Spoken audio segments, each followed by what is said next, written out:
Hi guys! So, sa mga hindi nakakaalam, meron po akong scoliosis.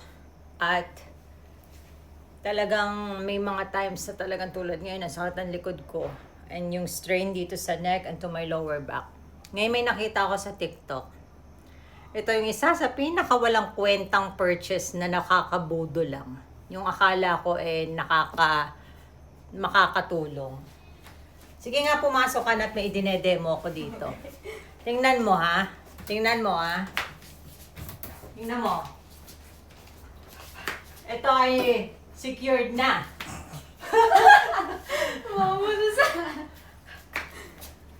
Para akong magbibigti dito eh. Ayan, ko.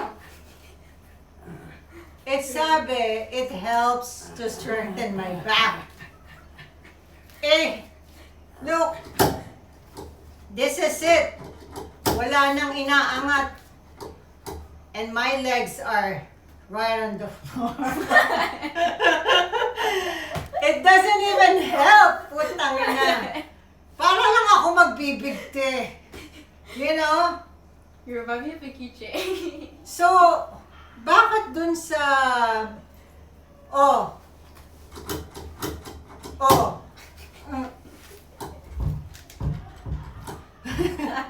It doesn't help. Punyeta kayo. Oh.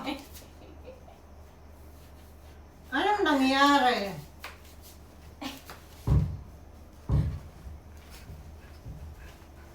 It's supposed to help with my neck. What the...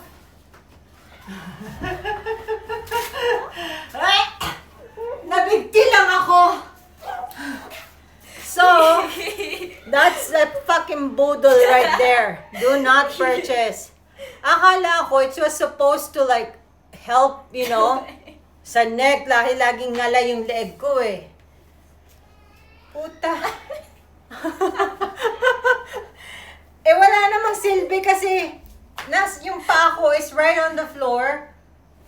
It doesn't help mga B. Mukha lang akong tanga doon na nakasabit. So, that's a complete trash right there. Do not purchase. Okay?